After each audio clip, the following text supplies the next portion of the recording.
안녕하십니까. 반갑습니다. 공무원 문제풀이, 한국사 문제풀이를 강의하고 있는 김덕 선생입니다. 문제 잘 열심히 풀고 계신가요? 문제가 워낙 양이 많아서 여러분 좀 힘드실 수도 있는데 문제를 여러 개 중복되는 문제들을 풀어보면 어느 정도 흐름과 중요한 내용들이 보입니다. 그래서 여러분들이 제 강의가 우리 문제가 너무 많아서 강의는 중간중간에 문제를 이렇게 건너뛰는 방식으로 좀 어려운 문제 위주로 문제를 풀 수밖에 없는데, 여러분들이 나머지 문제들, 강의 없는 문제라고 안 중요한 문제가 아니니까 다 푸시고 지나가셨으면 합니다. 저도 마음이 급해가지고 지금 말이 좀 빨라지는데, 자, 오늘은 고대사 파트입니다. 고대 정치 4파트. 의외로 중요한 파트들이 많으니까요. 잘 기억하셨으면 합니다. 특히 고대 왕국의 성립, 고구려 백제 신라가 어떻게 성립이 되고 어떻게 고대 왕국으로서, 그러니까 뭐 왕위의 부자 상속이라든가 율령 반포라든가 불교의 도입이라든가 이런 것 작용들을 어떻게 하고, 그 다음에 삼국이 한강 유역을 놓고 어떻게 싸워가는지, 그 다음에 가야는 어떻게 성장을 했는지, 그 다음에 각 나라의 전성기의 왕들이 어떤 활동들을 했는지, 예를 들면 나제동맹은 언제쯤 맺어졌는지, 공무원 시험에서는 의외로 정확한 연도를 기억해야 되는 케이스들이 많으니까 연도까지 생각하셔서 잘 기억해 주셨으면 합니다. 뒤쪽에 발해나 통일신라 파트도 당연히 중요한 파트니까 지금부터 제 강의를 열심히 들어주셨으면 합니다. 자, 문제 가보죠. 고대 국가의 성립 과정에서 대한 설명으로 옳은 거. 항상 여러분, 고대 국가의 성립 과정은 핵심이 세 가지죠. 왕위의 부자 상속. 그러니까 정확하게는 왕위가 한 부족으로를 통해서 상속이 되다가 점차 부자 상속으로 되고요. 그 다음에 율령이 반포되는 시기가 있고, 그 다음에 맨 마지막에 불교의 수용이죠. 이 세 개가 고대 왕국 성립의 가장 기본적인 요소입니다. 그래서 보통은 고대 왕국이 스타트 버튼을 누르는 순서는 고구려, 백제, 신라의 순입니다. 고구려, 백제, 신라의 순.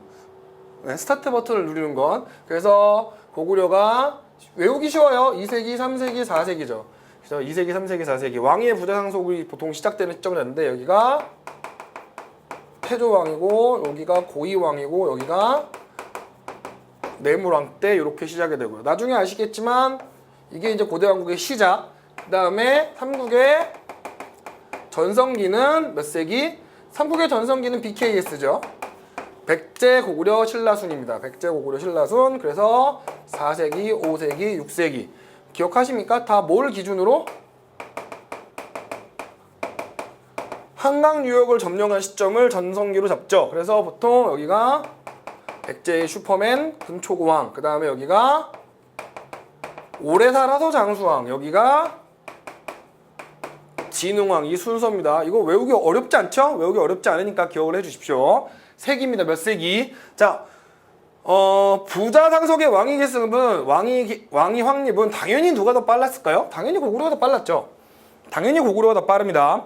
보통 고구려가 부자 상속의 왕위 계승, 그러니까 여기서 태조왕은 게르부 고씨의 왕위 상속이고, 부자 상속은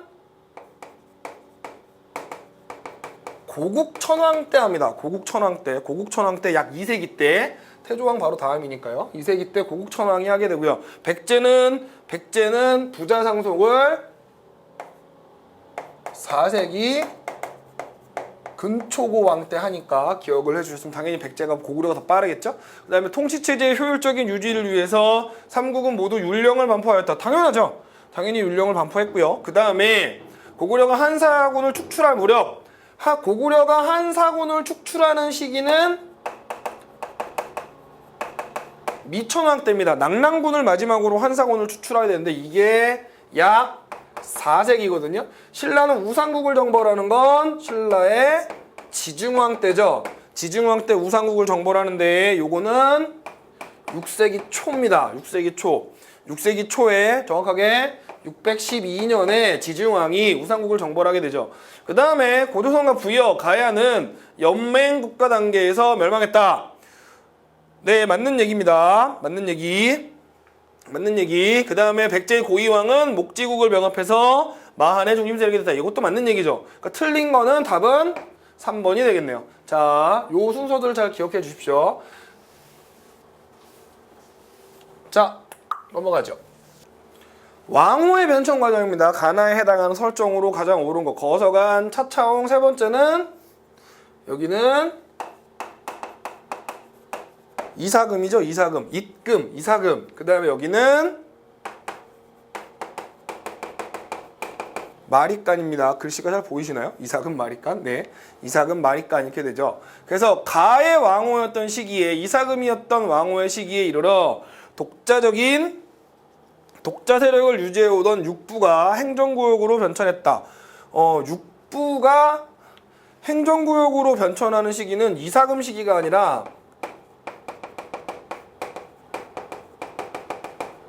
자비 마립간이라는 마립간 시기입니다. 마립간 시기. 그 다음에 가의 왕후였던 시기에 신라는 낙동강 유역의 가야 세력을 정복하고, 가야 세력을 정복하는 시기는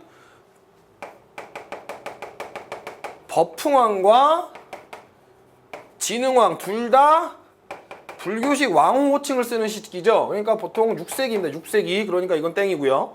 그 다음에 나는 대군장의 뜻을 지니며 왕권의 성장이 그 이름을 반영했다. 이게 맞는 말이죠. 그 다음에 나의 왕후의 시기에는 신라의 왕위는 박석김의 삼성이 교대로 차지하는 시기는 이사금 시기입니다. 석탈의 집단이 오면서 이사금이라는 명칭으로 바뀌게 되겠죠. 자, 오케이. 그 다음에 다음 문제를 보시죠. 다음에 군사활동과 관련돼서 나타난 변화로 가장 적절한 거를 골라보랍니다. 넘어가 볼까요? 예. 영락 9년에 백제가 서약을 어기고 외화 바탕을 몰아 왕은 평양으로 남순에 내려갔다. 여기 쭉 나오는데, 여기서 여러분이 키포인트는 영락이라는 연호를 사용한 거죠. 영락은 광개토대왕의 연호입니다. 광개토대왕의 연호가 영락이니까 이걸 통해서도 알 수 있죠. 그리고 백제가 외나라를 통해서 신라를 때려 부시러 갔다라는 걸 통해서 알 수 있죠. 그리고 여기 신라가 사신을 보내서 왕에게 아뢰기를 외인들이 우리 국경에 가서 성을 파괴하고 있습니다. 노객은 내물왕을 의미합니다. 내물마리간 스스로 자신을 노객, 늙은이라고 낮춰서 구원병 좀 보내주세요. 이렇게 된 거죠. 그래서 영락 10년에 보병과 기병 5만을 보내서 낙동강 유역에서 외를 격퇴했다. 이게 이제 우리가 흔히 잘 알고 있는 광개토대왕이 우리나라로 신라 쪽으로 정벌에 내려오고 가야까지 때려버린 그 사건이죠. 자, 좀 흐름을 아실 필요가 있는데, 백제 아신왕이 있고 고구려에 광개토대왕이 있습니다. 아신왕이 계속 광개토대왕을 공격하지만 광개토대왕한테 자꾸 지죠. 그래서 어느 순간 이길 수가 없으니까 백제가 뭘 이용해서 외나라하고 교류를 해서 외나라를 통해서 신라를 정벌하게 하고, 그러니까 신라는 누구한테 구원을 청하고, 고구려의 광개토대왕한테 구원을 청하고, 광개토대왕이 신라로 들어온 외나라 애들을 5만 군사를 들여와서 정벌을 해버리죠. 그리고 외나라 애들을 정벌해버리고 그대로 그 여세를 몰아서 어디까지? 금관가야까지 가가지고 금관가야를 때려버리죠. 그러면서 금관가야 세력이 약화되고요. 그리고 여러분이 기억해 주셔야 될 거, 신라를 정벌하고 금관가를 때린 다음에 백제의 보병은 그대로 유지가 됩니다. 그러니까 백제의 보병입니다. 고구려의 군대가 신라에 그냥 주둔해버리는 상황이 와버려요. 고구려의 군대가 신라에 그대로 주둔해버리는 상황. 그래서 신라가 거의 고구려의 영향을 엄청나게 받아버리는 이런 상황이 돼버린 거죠. 그리고 나중에 이 상태가 계속 되다가 나중에 5세기에 누가? 장수왕이 평양천도하고 한성을 함락시켜버리죠. 백제의 한성을 함락해버립니다. 그리고 거기서 계로왕이 전사하고 이러면서 쭉쭉쭉 밀고 내려오자 결국에 이것 때문에 백제가 죽을 것 같으니까 백제가 신라와 뭐를 맺게 된다? 나제 동맹을 맺게 되는 433년에 일어나는 나제동맹이 33년 맞죠? 갑자기 헷갈리는데. 예, 나제동맹이 맺어지는 사건. 이게 기본적으로 큰 흐름입니다. 큰 흐름. 그러니까요. 이 시기와 관련된 변화니까 가장 적절한 거를 골라보려는데 기본적으로 백제가 웅진으로 천도하는 시기는 언제? 백제가 한성을 침략하고 계로왕이 사망한 다음에 백제의 문주왕이 5세기에 백제의 문주왕이 누구를 상대로? 네, 고구려의 장수왕이 밀고 내려오자 어쩔 수 없이 웅진으로 도읍을 천도한 거죠. 그러니까 시기상으로 광개토도왕 앞이니까 뒤니까 틀렸죠. 신라가 한강유역으로 진출한 건 6세기 진흥왕이고요. 그러니까 이거 한참 뒤죠. 비슷한 시기에 나타난 게 아니라 고구려가 한반도 남부 전체를 실질적으로 지배했다. 네, 이게 정답이 되겠죠. 그리고 실질적으로 이거를 지배했다는 증거품으로 남긴 게 여러분 장수왕 때 만들었던 중원 고구려비가 요때의 증거품이죠. 금강가야는 전기가야연맹의 주도권을 상실했다. 네, 맞는 말이긴 합니다만 전기가야연맹의 주도권을 전기가야연맹의 주도권을 상실했다. 그러니까 이것도 누구 때? 장수왕 때니까 틀렸죠. 답은 그래서 4번 되겠습니다. 아까 전에 말씀드렸지만 어디 갔어요? 금강가야를 때려버리면서 금강가야가 세력이 줄어서 전기가야연맹이 거의 해체되다시피 해버리고 대가야를 중심으로 한 후기가야연맹이 등장하게 되는 사건이죠. 기본적으로 여러분들 요 흐름도 정도는 4세기에서 5세기 고구려의 전성기를 맞게 되는 사건으로 굉장히 중요한 사건의 흐름이니까 잘 기억해 주셨으면 합니다. 자, 거기 넘어가죠. 자, 가야의 역사네요. 자, 봅시다. 자, 똑같은 얘기네요. 그죠? 똑같은 얘기. 자, 이 비문은 광개토 대왕릉비에 이새겨진 비문입니다. 당연히 장수왕 때 만든 거고요. 그래서 한번 보시면 똑같은 내용이니까 뭐 내용을 다시 설명하진 않을게요. 근데 고구려는 백제의 침략을 받아 국왕이 전사하는 등 국가적인 위기를 맞았다. 백제 국왕이 전사하는 등 국가적인 위기를 맞았다. 이거는 백제의 침략을 받은 게 근초고 왕이죠. 그리고 여기서 전사한 왕은 원망해서 근초고 왕은 원망, 고국 원왕이고요. 고국 원왕의 아들이 소수림왕이고 그 다음이 광개토왕이라는 걸, 광개토대왕이라는 걸 생각을 해봅시다. 전사하는 국가적인 위기를 맞다. 광개토대왕 때는 아니죠. 신라는 국호국을 사로국에서 신라로, 왕호를 마리간에서 왕으로 고친 건 신라의 지중왕 6세기 초반입니다. 6세기 초반. 그러니까 이 지금 영락 9년이면 거의 4세기 후반, 5세기 초반입니다. 4세기 후반, 5세기 초반. 자, 가야연맹에 포함됐던 소국들이 이탈해서 금강가야가 크게 약해진 거. 요게 맞겠죠. 그죠? 방금 전에 말씀드렸지만 금강가야 세력이 급격하게 떨어진다고요. 백제가 사비로 천도하고 국호를 남부여로 바꾸는 건 6세기 성왕 때입니다.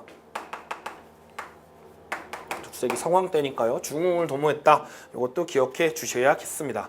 자, 어렵지 않죠? 답은 그래서 3번입니다. 다음 문제요. 가야의 여러 나라에 대한 설명으로 옳지 않은 것. 가야의 여러 나라에 대한 설명으로 옳지 않은 거 한번 봅시다. 일단 가야의 여러 나라들은 주로 낙동강 하류 및 그 지류인 남강 주변에 위치해서 수상교통을 활발하게 이용했다. 당연하죠. 특히 금관가야가 김해 지역에 위치해 있기 때문에 이렇게 보면 가야가 딱 요렇게 되는데 특히 금관가야가 요쪽 김해 지역에 금관가야 요쪽이 나중에 고령의 대가야죠. 대가야 이렇게 위치해 있기 때문에 특히 금강가야가 수상교통을 되게 활발하게 잘 이용했고요. 그 다음에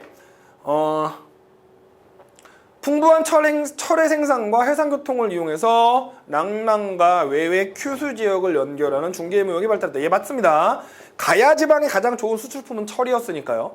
그 다음에 전기가야연맹 시대에는 신라와 거의 비슷한 돌무지 덧널 무덤이 유행했다. 이 돌무지 덧널 무덤은요, 여러분. 돌무지 덧널 무덤은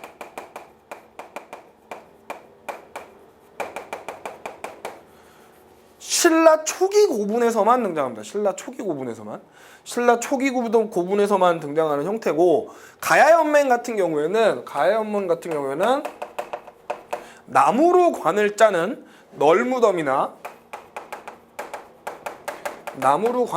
널무덤이나 아니면 덧널무덤 같은 게 일반적인 형태였죠. 돌무지 덧널무덤은 아닙니다. 그러니까 이게 틀린 거가 되겠죠. 6세기 초에 고령의 대가야는 백제 신라와 대등하게 세력을 다투게 되었고, 신라와 결혼 동맹을 맺기도 했다. 네, 특히 이름이 특이해서 항상 외우기 쉬운 대가야의 인해왕이 신라의 법흥왕하고 결혼 동맹을 맺기도 했습니다. 뭐 백제에 대항하기 위해서죠. 참고로 요때의 백제의 왕은 무령왕이었죠. 나중에 이 무령왕이 백제로 밀고 가야로 대가야를 정벌하기보다는 대가야가 한번 털었죠. 네, 대가야가 신라를 공격한 적이 있었기 때문에 무령왕의 중흥기에 이 대가야를 정벌하기 위해서 무령왕이 대가야로 밀고 들어가는 상황이 있습니다. 자, 다음 문제 보시죠. 답은 네, 3번이 되겠습니다. 지도에 가, 나 두 지역에 있었던 가야의 소국을 비교해. 여기 나는 그림이 보이시나요? 여러분들 이 빔으로는 그림이 잘 안 보이는 것 같은데 여기가 나입니다. 이 나가 뭐냐면 여기가 이게 금관가야입니다. 금관가야. 글씨가 잘 안 보이죠? 여기가 대가야고요. 글씨가 안 보이네요. 이건 앞으로 색깔을 좀 이렇게 음영 처리를 하든지 해야겠습니다. 가야의 소국을 비례한, 그러니까 지금 가가 뭐고요? 가가 대가야고요. 나가 금관가야입니다. 금관가야. 그러면 옳지 않은 겁니다.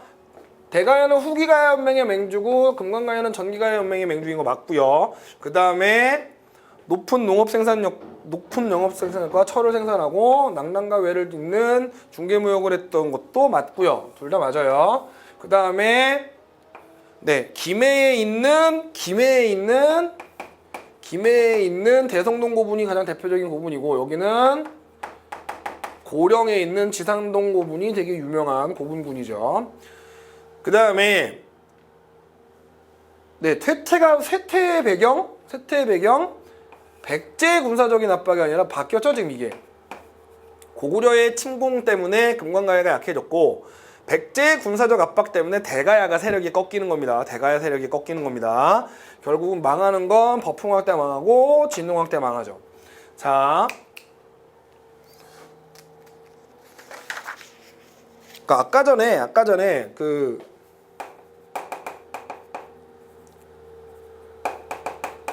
흐름을 다시 한 번만 설명을 드리면, 광개토왕 때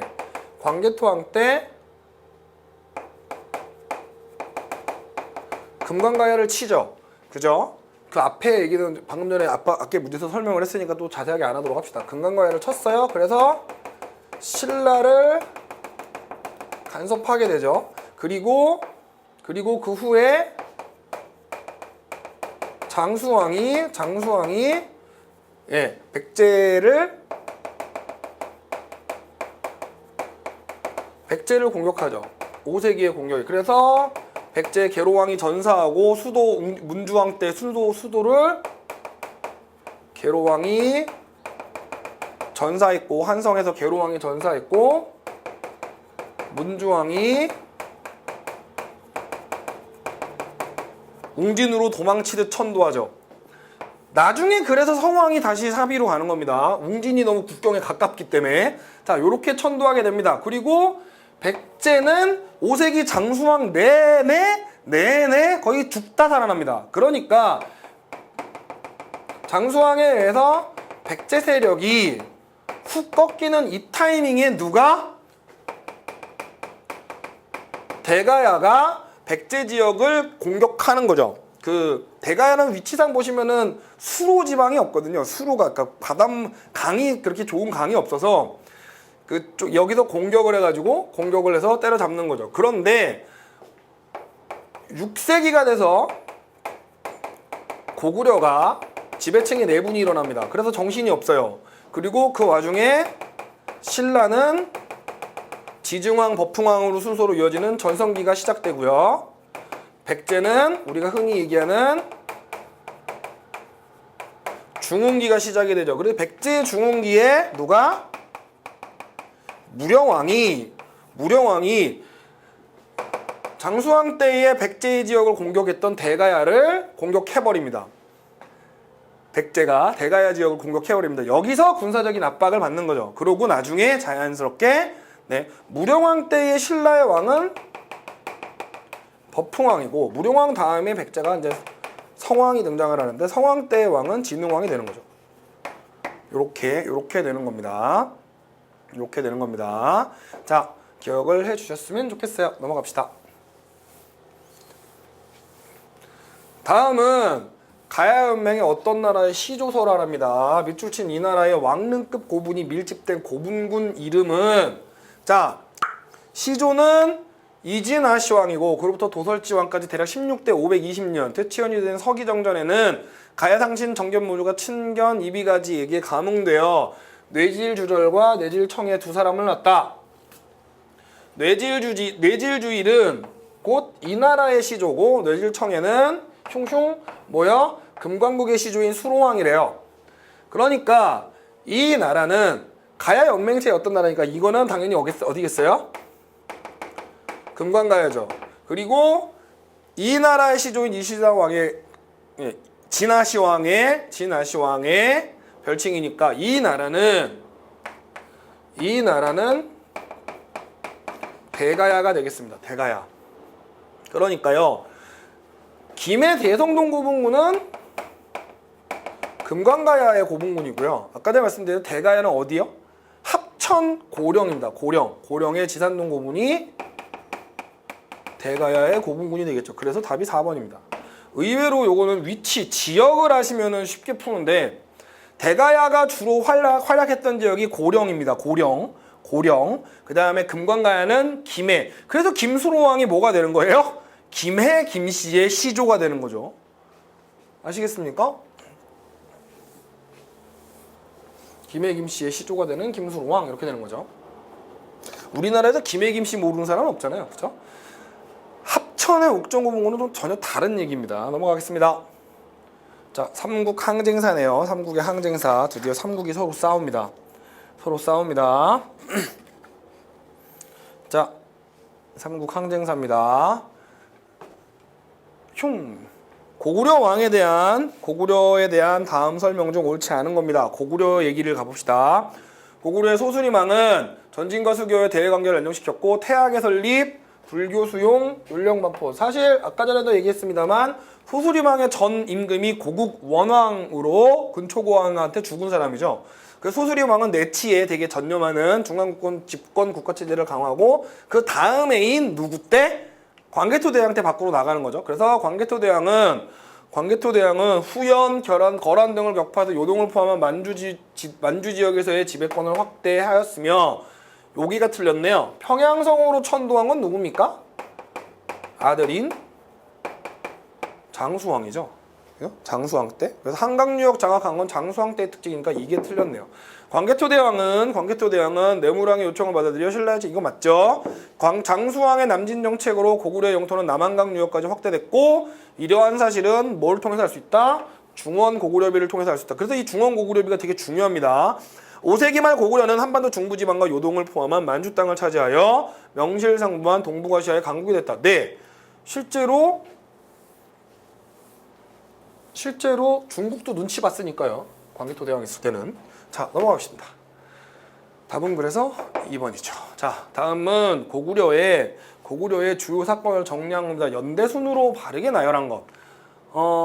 일단은 여러분이 잘 쉽게 알 수 있는 것부터 해볼까요? 영락이라는 연호는 광개토대왕 때죠. 그러니까 4세기 후반, 5세기 초반. 4세기 후반에서 5세기 초반. 낙랑군은 낙랑군은 미천왕 때입니다. 4세기 초예요. 4세기 초. 4세기 초 연도로 따지면은 313년이고요. 진대법은 고국천왕 때죠. 고국천왕 때 재상인 을파소가 실시하는 건데 요거는 1에서 2세기쯤으로 보통 추정을 합니다. 온달은 영양왕 때죠. 바보 온달, 그 온달 맞아요. 한강 지역을 수복하기 위해서 싸우다가 아차산에서 전사합니다. 온달은 어디요? 지금 5호선 역에 보시면 아차산역이 있죠. 아차산에서 전사를 합니다. 그래서 영양왕 때 약 6세기 후반 정도로 봅니다. 그렇게 따지면 순서대로 가면 어떻게 되는 거예요? 다, 그 다음에 나, 3, 가, 네 번째 라, 이 순서가 되겠죠. 온달의 전서까지. 그래서 다 나가라 다 나가라 이렇게 되겠습니다. 네, 다음 문제 보시죠. 다음은 어떤 주제와 직접 연관된 유적들을 정리한 거래요. 해당 주제로 가장 적절한 것. 좀 어려운 문제입니다. 좀 어려운 문제. 그리고 약간 오타도 났어요. 여러분이 더 풀기 힘드실. 그래서 이 문제는 어디를 보고 어떤 나라인지를 확인할 수 있냐면 이 표현을 중시하셔야 돼요. 보루. 우리가 뭐 최후의 보루다 이런 말 있죠. 보통 이 보루라는 표현하고 요거 오타예요. 미안합니다. 우리 책에 오타가 났어요. 고루입니다. 고루. 그러니까 여러분들이 기억하실 게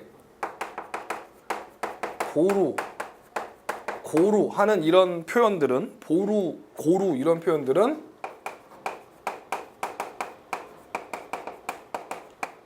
고구려의 군사기지를 표현할 때 보통 보루라는 표현을 썼습니다. 고구려의 군사기지를 표현할 때 보통 고루라는 표현을 썼는데 그래서 이 지역이 고구려의 군사기지임을 알 수 있거든요. 그러니까 직접 연관된 유물이니까 고구려 지역이죠. 청원, 그 다음에 연천, 강원도 연천이죠. 서울, 고구려 유적지인데 여러분 청원이 어딘 줄 아세요? 청원? 여러분 우리 구석기 시대 유적지 중에 청원 두루봉 동굴이 있어요. 흥수아에 발견된 데 기억하십니까? 청원 두루봉 동굴 흥수아이 어디요? 이거 충청북도입니다.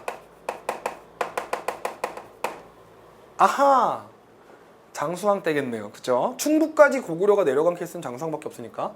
그 다음에 서울이죠? 그죠? 그러니까 네, 답은 4번이 되는 겁니다. 고구려의 남진, 보루라는 명칭을 통해서 고구려의 군사기지임을 파악을 하시고 서울 지역, 청원, 충북 청원 이런 지역을 확인하시면 이게 장수왕 때의 고구려의 남진과 영향이 있는 거구나를 확인하실 수 있죠. 근초고왕 때 백제 영역 확장에 대해 얘기가 나오려면 요서 지방을 공격했다든가 이런 말이 나와야 되고요. 그 다음에 나제동맹 파괴 이후 백제와 신라의 갈등은 고구려의 관산성 전투 이런 얘기가 나와야겠죠. 자, 그래서 답은 4번입니다. 참고로 여기 해설에 좀 오타가 있는데요. 나중에 책이 만들어져서 지금 저는 아직 책 출판 전에 이제 파일을 받아가지고 수업을 하는 거라 오타를 바꿀 수 있도록 해보겠습니다. 여기 고로 혹시 나중에 여러분 프린트에 고루라고 나오면 고루로 바꿔주시고 여기 보시면 해설지에 보시면 그 아차산 보루 유적은 고구려 남진 정책의 상징 유적으로 이곳에서 조심하셔야 됩니다. 장수왕이 처형된 거 아니에요. 장수왕은 왕만 97년 하시는 97살에 죽어요. 97세에 100살 남겨놓고 BC AD 5세기 사람이 거의 100살까지 산다니까요. 심지어 아들이 왕이 못 되고 손자가 왕이 되는 그 정도까지인데요. 자, 그래서 여기는 장수왕이 처형된 게 아니라 이 아차산 보루 유적에서는 계로왕이 백제의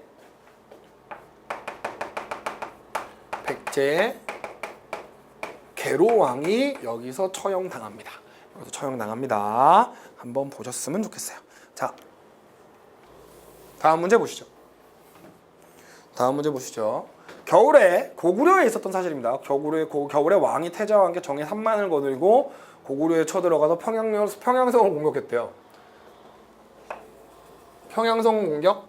고구려의 왕 사유가 힘을 다해서 싸워막다가 빗나간 화살에 맞아 죽었어요. 자, 누가요? 왕이 태자와 함께 고구려의 왕이 평양성에서 죽은 건 한 명밖에 없습니다. 고구려의 왕이 평양성에서 죽은 케이스는 한 명밖에 없어요. 누구요? 항상 죽은 얘기로만 나오는 고국 원왕이죠. 딱히 왕의 업적이나 이런 건 거의 없고요. 누구 때요? 백제의 근초고왕에게 평양성에서 전사하는 왕이고요. 그 다음에 왕 9년 기해 백잔이 보통 백잔이라는 표현은 백제를 낮춰 부르는 표현입니다. 백제를 낮춰서 부르는 표현인데 백잔이 맹서를 어기고 외화와 통하였다. 이에 왕으로 평양에 내려갔다. 사실을 그때 신라가 사실을 보내기로 아내기를 노객을 좀 살려주세요 이렇게 온 거죠. 왕 10년 경자년에 보병과 기범 5만 원에서 신라를 구원했다. 요게 누구야? 광개토대왕입니다. 그러니까 고국 원왕이 사망, 그 다음에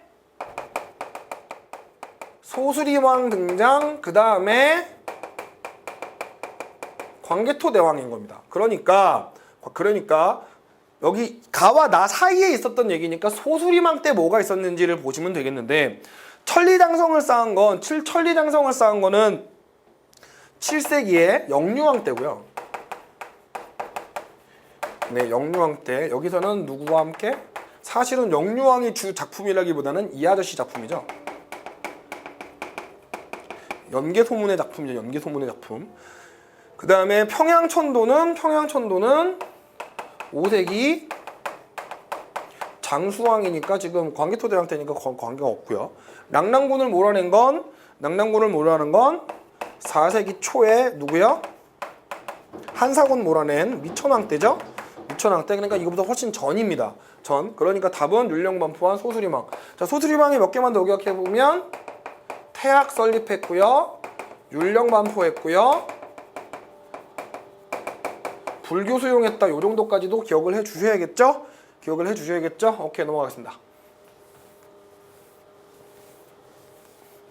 다음 글에 밑줄 친 왕이 재위할 때 사실로 옳은 것을 보기에서 몽땅 고르면 왕이 군사 3만 끌고 백제에 침입해서 백제왕의 도읍 한성을 함락시키고 백제왕 부여 경 죽이고 남녀 8,000명을 사로잡아왔대요. 자, 아까 전에 잠깐 말씀드렸지만 백제에서 쳐들어가서 고구려 왕이 전사한 건 누구? 고국 원왕. 고구려가 쳐들어가서 백제왕을 죽인 건 계로왕. 자, 여기서 부여경은 누구요? 저는 왜 계로왕을 쉽게 외웠냐면 나중에 왜 계로왕을 쉽게 외웠냐면 그 계로왕 이 가운데 로자 때문에 근데 자꾸 개구리 중사 캐로로가 생각나더라고요. 예, 계로왕 누구가 죽여요? 장수왕이죠. 장수왕이 계로왕을 죽이죠. 그러니까 장수왕 때니까 고구려가 도읍을 평양으로 옮긴 거. 그 다음에 백제와 신라가 친선 정책을 추진한 게 되겠죠. 백제가 국호를 남부여로 고친 거는 백제 성왕 때 얘기고요. 그러니까 이 이후입니다. 금강가야가 가야연맹을 주도한 한참 전이죠. 예, 보통 한 3에서 4세기에 일어나는 일이니까요. 한참 전입니다. 옳은 걸 모두 골라 그랬으니까 기억하고 니은하고 리을 되겠네요. 여기 이게 없네요. 예, 리을이 잘 안 보이나 봐요. 답은 그래서 3번 되겠습니다. 3번 니은하고 리을. 자, 넘어가시죠. 자, 백제의 발전입니다. 백제의 발전. 평. 다음에 제시한 자료에 해당하는 왕에 대한 설명으로 옳은 겁니다. 영동대장군 백제 사마왕이 62세 되는 계묘년 5월 7일 임진날에 돌아가셔서 을사년 8월 12일 갑신날에 이르러 대묘예를 갖추고 안장하고 이를 기록했다. 이거 난이도가 꽤 높죠? 어려운 문제야, 어려운 문제.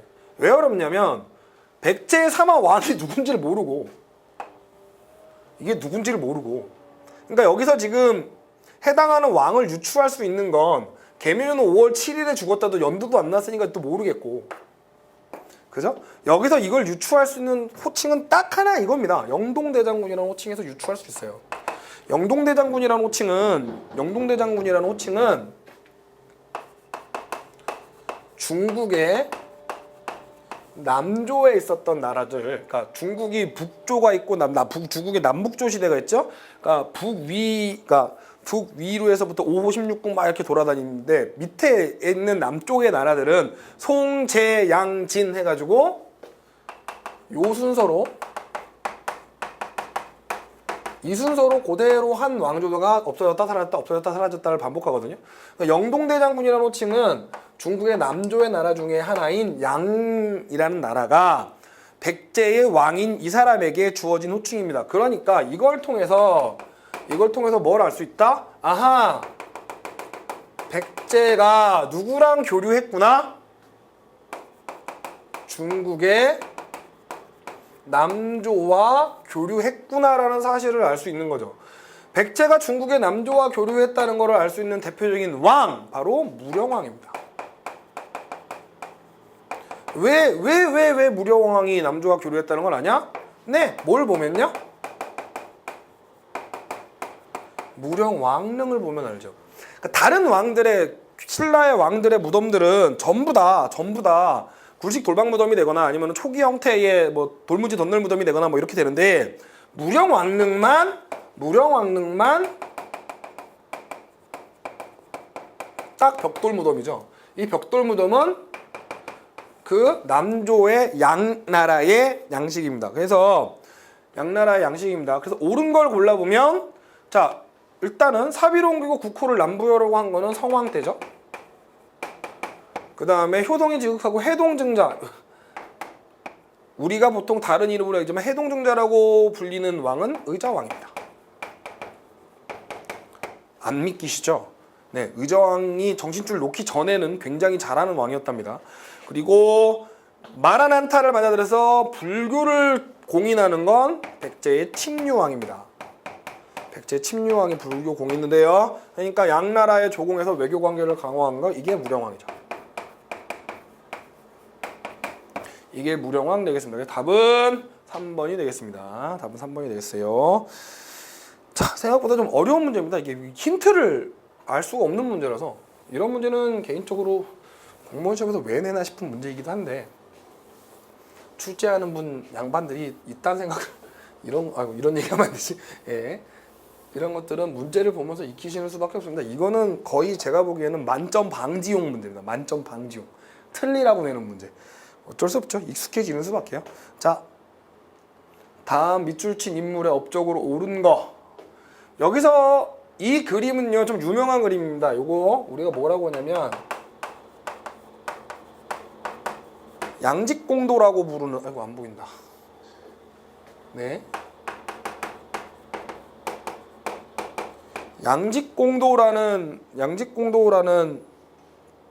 그러니까 중국 양나라에 파견된 사신들의 모습을 그림으로 그린 책이에요. 사림으로 그린 중에 그림책인데 양직공도의 그림 중에 백제 사신의 그림을 표현한 게 이 그림입니다. 그래서 밑줄 친 인물이죠. 여룡이 사신을 보내서 글을 올렸는데 고구려를 잇따라 격파하였다고 한다. 잘 보이시나요? 문제지를 같이 보십시다. 모두 22담로가 있다. 요게 힌트죠. 문제는 항상 힌트가 있습니다. 뭐야? 22담로. 참고로 이건 지방관이 아니에요. 지방관은 나중에 고려시대나 고려 성종 때나 파견되는 거고 22담로를 파견한 왕의 자제들을 22담로라는 건 바로 누구요? 무령왕이죠. 그리고 양직공도가 양나라로 간 사신들이라는 것도 방금 전에 얘기했죠. 그러니까 네, 양나라 빠돌 무령왕입니다. 그래서 어디와? 남조의 양나라와 고려하고 가야 지역으로 진출한 이게 맞죠. 사비를 수도로 옮기고 이건 성왕. 비슷한 얘기들이 계속 나오니까 좀 암기하십시오. 율령을 반포해서 중앙집권 국가로 통치 기준을 마련한 건 백제의 아까 전에 말씀드렸죠. 제가 3세기 고이왕. 3세기 고이왕. 그 다음에 마한의 자녀 세력을 정복한 거는 네, 근초고왕입니다. 근초고왕. 어려운 얘기가 아니니까요. 잘 기억해 보십시다. 자, 다음 문제 가죠. 이거가 나왔을 땐 양직공도라는 그림 자체를 여러분들이 몰라서, 근데 몰라도 상관없어요. 22담로를 보면은 무령왕인 걸 알 수 있으니까. 넘어갑시다. 이제 신라의 발전이네요. 오늘은 강의가 좀 길어질 수도 있겠습니다. 여러분이 별로 반갑지는 않으실 텐데 강의가 좀 길어질 수도 있겠습니다. 양해를 미리 구할게요. 자, 신라의 발전입니다. 자, 가나시기에 대한 설명으로 옳은 겁니다. 가시기, 자, 책을 보십시다. 가시기는 언제? 네, 고구려의 전성기죠. 그러니까 이거는 고구려 장수왕 때고요. 나시기는 신라가 영토가 제일 크죠. 그러니까 신라의 전성기인 진흥왕 때입니다. 그러니까 가시기에 신라와 백제가 동맹을 맺었다. 맞죠? 장수왕 때 하도 밀고 내려가니까 동맹을 맺고요. 그 다음에 나시기에 백제는 불교를 받았다. 백제가 불교를 받아들이는 건 몇 세기? 네, 4세기에 심유왕인데 나그림은 이건 6세기거든요. 6세기. 그러니까 전혀 해당 사항 없죠. 가나를 입증하는 비석이 다수 발견됐다. 네. 예를 들면 고구려가 충북 충주 지역까지 내려갔다는 걸 발견하는 알려주는 비석이 중원 고구려비가 있고요. 신라의 비석은 많죠. 우리가 보통 진흥왕, 순수비라고 부르는 진흥왕이 순찰해서 남긴 비석들. 그러니까 예를 들면 뭐 북한산비라든가 마운영비라든가 황초령비라든가 또 뭐 있지? 마운영, 황초령,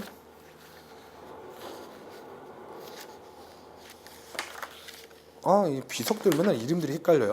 마운영비, 황초령비 이렇게 뭐 하나 더 있는데, 예, 그리고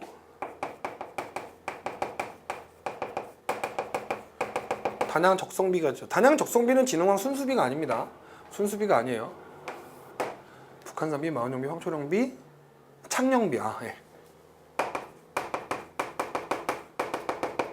이 네 개가 북한산 진흥왕 순수비고, 단양적성비는 순수비는 아닙니다. 순수라는 건 순찰했다는 거죠. 왕이 직접 한번 땅을 돌아보고 여기 좋네 이러면서 해준 비석들입니다. 네, 다행히 안 잘렸네요. 잘린 줄 알았는데 화면에서 안 잘렸어요. 다행입니다. 자, 그러니까 가는 6세기, 장수왕은 5세기죠. 나는 6세기죠. 틀렸습니다. 그러니까 기역과 디귿이 되겠네요. 답은 2번입니다. 2번입니다. 잘 기억해 주십시다. 그 다음에 자, 가나 시기에 있었던 사실로 옳은 겁니다. 가나 시기에 있었던 사실로 옳은 거. 자, 가나 시기에 있었던 사실로 옳은 겁니다. 옳은 거. 국호를 신라로 바꾸고 왕의 칭호도 바꾸고 왕의 우상국을 복속시킨 건 지증왕이시죠? 지증왕 6세기 초반입니다. 그 다음에 한강유역을 빼앗고 고령의 대가야를 정복했고, 요거는요 누구요? 진흥왕입니다. 6세기 후반이죠. 6세기 후반. 진흥왕하고 지증왕 사이에는 법흥왕이 있습니다. 금강가야를 잡았던. 그러니까 사이에 있는 시기니까 지증왕과 법흥왕이죠. 그러니까 동성왕과 혼인 동맹을 맺은 거는 이제 소지마립간. 네. 소지마립간하고 혼인 동맹을 맺은 거니까 마립간이니까요. 5세기 후반에 일어난 일이고, 김씨에 의한 왕위세권이 확립된 건 4세기에 내물마립간이죠. 그 다음에 진골귀족의 세력의 반발로 노급이 부활한 건 나중에 8세기, 정확하게 757년에 경덕왕 때입니다. 경덕왕 이 양반은 노급 부활이라는 걸로 이름이 알려지고, 또 하나는 기억하시나요? 불국사를 만든 왕이죠. 김대성을 통해서 불국사를 건설하게 하고 석가탑, 다보탑, 석불암 짓게 만든, 네, 경덕왕 앞에 임금이 성덕대왕이고요. 그 다음에 경덕왕 뒤가 신라의 망테크를 만드는 해공왕입니다. 해공왕. 신라 하대의 시작을 알리는. 병부를 설치하고 백간의 공복을 정했다.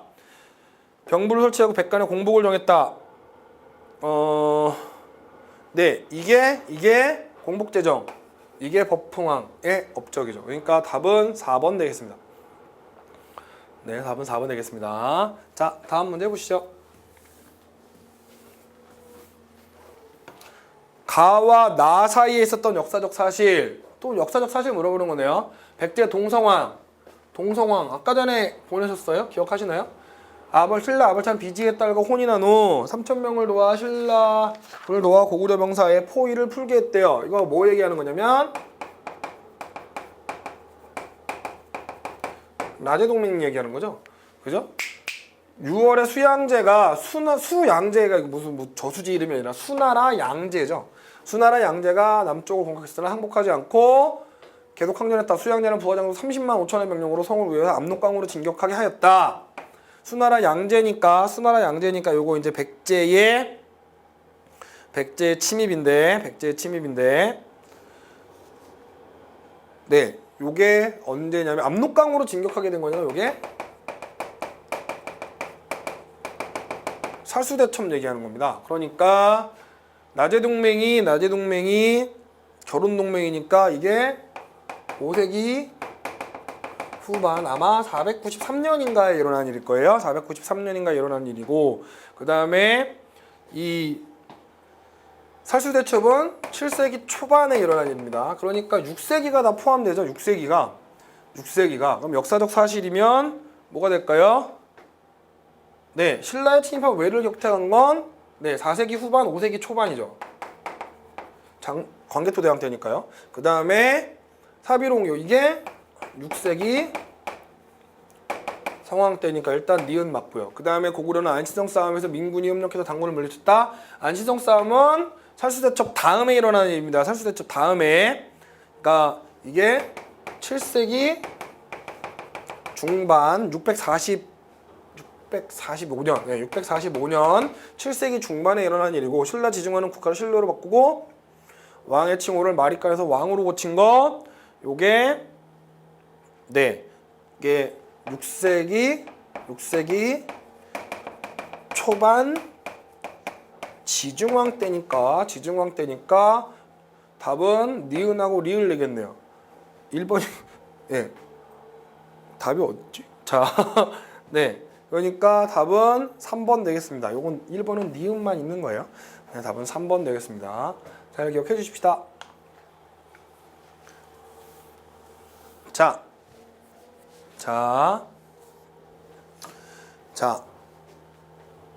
힘드시죠? 저도 좀 빡세네요. 자, 다음 문제 봅시다. 삼국시대의 대외 진출 또는 영토 확장에 대한 얘기를 합니다. 이에 해당하는 시기가 가장 적절하게 연결되지 않은 거. 사비로 도읍을 옮겼다. 일본의 불교를 전하기도 했다.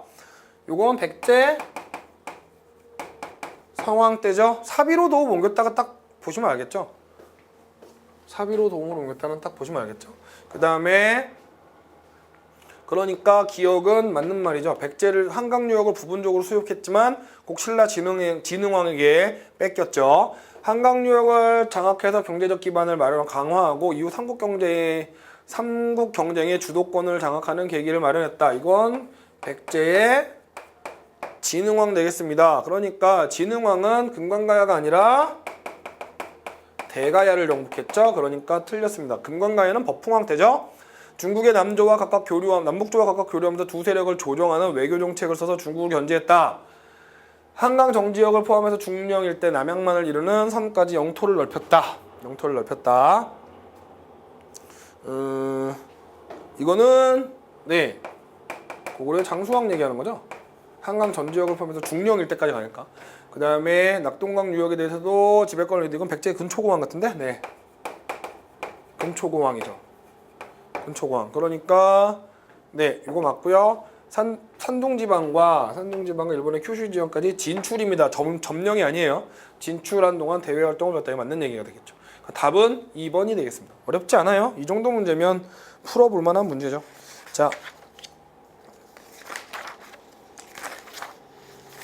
자, 다음 문제입니다. 이게 여러분들께 미리 좀 죄송하다는 말씀을 드리는 게, 우리 문제집 자체가 문제 양이 너무 많죠. 문제 양이 너무 많아서 뭐라 그럴까요? 중간중간에 스킵을 하고 넘어가는 문제들이 좀 많습니다. 중간중간에 겹치는 문제나 너무 쉬운 문제, 그러니까 난이도 하라고 써 있는 문제들은 웬만하면 좀 스킵을 하고 지나쳐서 지나가니까 이 점 미리 양해를 구하겠습니다. 자, 138쪽이 아니라 다음 문제를 보시죠. 다음 사건들이 일어난 2014년 사회복지직 문제입니다. 다음 사건이 일어난 시기를 순서로 모아서 다에 들어갈 내용이네요.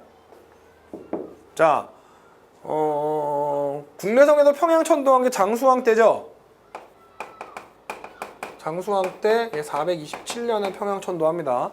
그다음에 신라가 처음으로 연호를 쓴 건 법흥왕 때입니다. 536년에 처음으로 연호 써요. 그다음에 백제가 일본으로 처음으로 불교를 전파한 건 백제의 성왕 때입니다. 그러니까 백제 성왕 때. 그래서 우리가 552년에 전파하거든요. 이때 처음으로 갔던 백제로 일본으로 넘어간 사람이 노리사치계라는 사람이 넘어가서 불교를 전파하죠. 그러니까 순서로 법흥왕하고 성왕 사이니까요. 성왕 사이니까 답은 뭐 쉽죠? 1번이겠죠. 사비성 천도. 성왕 때니까. 사비성으로 천도한 거죠. 고구려가 살수에서 수나라에게 크게 승리한 거. 살수대첩은 6세기 후반입니다. 6세기 후반. 6세기입니다. 그 다음에 신라가 불교를 공인한 건 누구 때요? 법흥왕 때죠. 법흥왕 때. 신라가 불교를 공인한 건 법흥왕 때. 그러니까 네. 그 다음에 백제의 비유왕과 신라의 눌지왕이 낮의 동맹을 맺은 건 433년 5세기입니다. 5세기 장수왕 때죠. 그러니까 해당되는 거는 네 1번 되겠네요. 어려운 문제는 아닙니다. 어려운 문제는 아니에요. 문제는 어렵다고 나왔네요. 네, 이거는 뭐 연도를 외워야 되는 문제니까 어쩔 수가 없죠. 자, 다음 문제 보시죠. 고대 금성문들.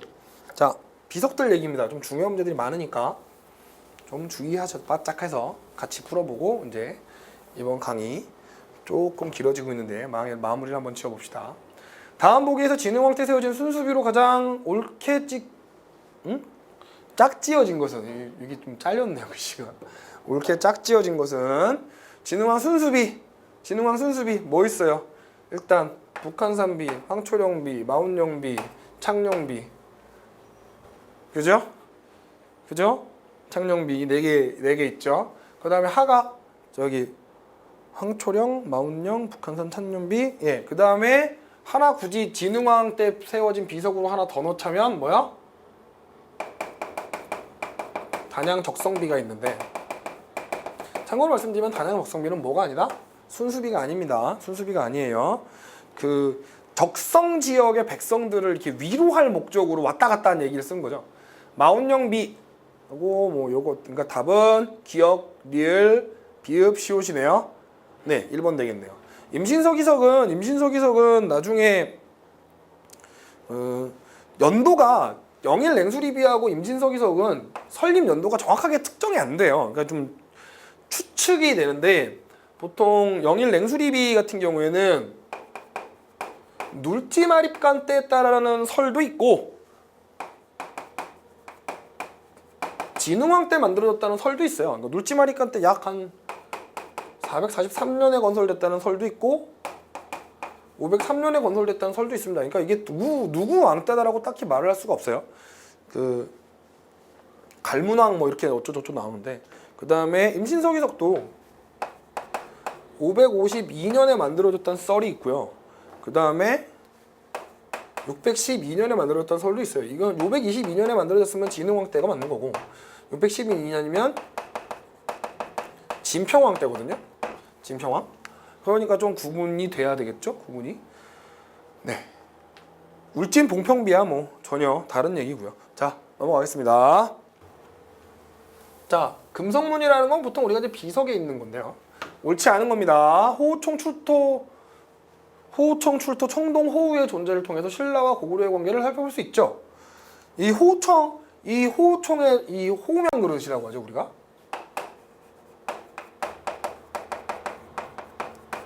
국광상 호태왕 막 이렇게 나오는데 백제 지역에서 발견됐고 그래서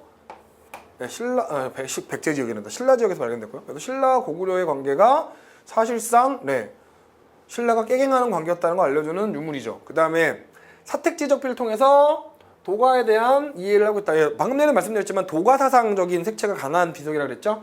울진 봉평리 신라비를 통해서 신라가 동해안 북쪽으로 세력을 확장했음을 알 수 있습니다. 여긴 자세한 내용은 해설을 한번 읽어보세요. 4번 중원 고구려비를 통해 충주 고구려비를 통해 신라가 고구려에게 자신을 동이라고 낮추어 표현했음을 알 수 있다. 이건 뭐가 잘못됐냐면 자신을 동쪽의 오랑캐라고 표현한 건 맞아요. 근데 뭐가 잘못됐냐면 신라가 고구려한테 낮춘 게 아니에요. 누가? 고구려가 누구를? 신라를. 고구려는 그때 가장 센 나라였으니까요. 고구려가 신라를 낮춰 부른 호칭이죠. 응? 고구려가 신라를 낮춰 부른 호칭이지 신라가 스스로를 낮춘 호칭은 아닙니다. 그러니까 답은 4번이 되겠습니다. 이런 것들은 의외로 보기 어려우니까 잘 기억하세요. 자, 다음 금성문을 통해 알 수 있는 사실로 옳은 거. 5월에 고구려 대왕이 상하군과 함께 동쪽 고구려 신라 매금을 만나 영원토록 우호를 잇기 위해 이곳에 왔으나 신라 매금이 오지 않아 실행하지 못했다. 고구려 대왕은 신라 매금을 만났다. 매금이라는 표현이 계속 나오네요. 심지어 뭐라고 나왔어요? 동쪽 오랑캐 신라죠. 동쪽 오랑캐. 그래서 고구려 당주인 바리사자 금노에게 신라 국내 사람을 내지로 옮기게 했다. 이런 표현도 나오니까 지금 신라 매금은 뭐라 그래야 되나? 신라의 왕이 이제 갈문왕이라고 불리는 왕이 있고 사탁부를 기준으로 나오는 왕들, 그 다음에 매금왕이라고 불리는 왕이 있거든요. 그러니까 여기서는 이제 신라의 왕의 호칭입니다. 매금이라는 호칭 자체가 신라의 왕의 호칭인데, 그래서 이거니까요. 5월이니까 요거는 신라 매금은 고구려 왕이 내려가서 한 거죠. 그러니까 이거는 장수왕 때의 사실 되겠네요. 어쨌든 뭐 광개토대왕 때부터. 그러니까 알 수 있는 사실로 옳은 겁니다. 옳은 거. 자, 광개토왕이 새로 개토된 영토를 순수하고 민심을 수렴한 거는 광개토왕이 아니라 이 시기에 요거니까요. 이걸 알 수 있는 건 요거는 장수왕이 돼야겠죠? 중원 고구려비 내용이거든요. 사실 이게 뭐야?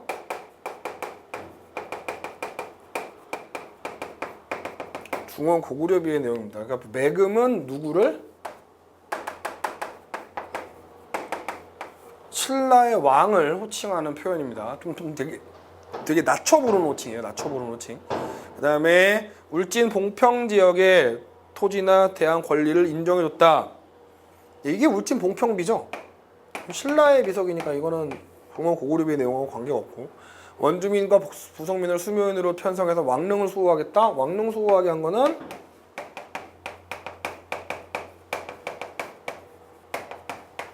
광개토대왕릉비입니다. 광개토대왕비. 고구려가 스스로를 천하의 중심에 놓고 신라를 동촉했다. 이게 맞죠? 그러니까 심지어 동쪽 오랑캐 나라라는 표현을 쓰고 왕이라는 표현을 안 쓰고 매금이라고 아예 왕을 칭호를 격하해서 이렇게 표현했고요. 또 기억을 해봅시다. 그러니까 고구려 중심의 천하가 답은 4번 되겠습니다. 자, 그 다음에 금성문의 내용으로 옳지 않은 겁니다. 자, 울진 봉평신라비 중대 사건을 처리하고 있다. 그래서 정확하게 원래 여기가 고구려 영토였죠. 고구려의 영토였는데 고구려의 영토였던 울진 지역에서 일어난 반란 사건을 처리하는 과정을 봉평신라비라고 표현해서 그 과정을 적어놓은 기록이 봉평신라비고요. 임신서기서기에 맞는 얘기고, 광개토대왕릉비, 광개토대왕이 침략해온 부귀를 크게 무찔렀다. 광개토대왕릉비가 건설되는 광개토대왕의 재위 시기가, 광개토대왕이 왕을 하는 시기가 4세기 후반에서 5세기 초거든요. 391년에서부터 413년까지 광개토대왕의 재위 기간이에요. 참고로 북위라는 나라가 삼국시대 끝나고 북위라는 나라가 건설된 나라가 439년이거든요. 그러니까 부귀를 크게 무찔렀다는 건 시간상으로 말이 안 되는 거죠. 그러니까 광개토대 항능비에 예를 들면 선비족을 때려붙였다든가 거란을 정복했다든가 뭐 여진족을 정벌했다든가 동부여를 정복했다든가 백제를 징벌했다든가 뭐 이런 기록들은 나와요. 그다음에 뭐 신라로 쳐들어온 외나라를 정복했다 이런 기록은 나오지만 당연히 연도상으로 북위를 무찔렀다는 건 말이 안 됩니다. 그러니까 답은 3번이죠. 시대상으로. 사택지 적비는 아까 전에 말씀드린 내용 맞고요. 자, 그다음에 삼국 각국의 역사상에 대한 옳은 설명만을 모두 고른 것은 자, 고구려의 손오부는 자체 종묘와 사직에 제사를 지내게 됐다. 예, 맞는 말입니다. 맞는 말입니다. 이거는 좀 어려운 문제지만 백제 성왕은 중앙관청을 22부로 확대 정비하고 수도를 5부로 지방을 5방으로 정비했다. 이 말도 맞는 얘기입니다. 그러니까 그리고 뭐 했어요? 국호를 남부로 바꾸고 사비로 천도했죠. 그 다음에 영일 냉수리 신라비와 웅진 봉평 신라비에 의하면 왕은 소속부의 명칭을 띠고 있다. 이 말 맞는 말이에요. 그러니까 아까 전에 잠깐 말씀드리다 말았는데 그 왕의 출신 부족이 사탁부 출신의 왕은 갈문왕이라는 호칭을 이제 그 고려사나 삼국사기나 보는데 보면 이런 표현이 붙어요. 그래서 우리 그 해설지에 보시면 알겠지만 지도로 갈문왕 이렇게 나와 있죠. 대표적인 그 사탁부 출신의 왕이 지중왕입니다. 지중왕. 지중왕이 대표적인 사탁부 출신의 왕이고 그 다음에 탁부 출신의 왕을 매금왕 이렇게 얘기합니다. 아까 전에 장수왕이 표현한 매금이라는 호칭이 여기서 기인하는 건데 매금왕이라는 호칭을 이제 내부에서 쓰는 거죠. 내부에서 이렇게 여기에 대표적인 매금왕에 해당되는 사람이 법풍왕입니다. 그러니까 소속부의 명칭에 따라서 갈문왕이라고 불리기도 하고 매금왕이라고 불리기도 하니까 탁부 소속의 왕은 매금왕이라고 불리기도 했다. 요것은 기억해 주십시오. 요것 때문에 내용 문제가 좀 어려워진 거죠. 내용이 좀 더 멀쩡한 니은 빼고는 멀쩡한 쉽게 나오는 문제가 아니죠. 그래서요 이런 문제들은 사실 공무원 문제에서 그냥 어쩌라는 문제냐면 틀리라고 내는 문제입니다. 틀리라고. 그냥 만점 방지용 문제 이렇게 생각하시면 돼요. 이런 문제가 또 나오면 어떻게 또 안 나옵니다. 이런 거. 개인적으로 그렇게 생각합니다. 자, 오케이. 이런 문제만 내면은 아마 공무원 한국사 시험 문제가 임용고시 한국사 문제보다 어려워질걸요. 자, 지금까지 수고하셨고요. 다음 시간에 그 대외 항쟁하고 신라의 삼국통일 얘기를 하면서 다음 시간에 정치사 파트를 마무리를 짓도록 하겠습니다. 지금까지 수고하셨고요. 좀 강의 시간이 길었죠? 참고 들으셔서 감사합니다. 수고하셨습니다.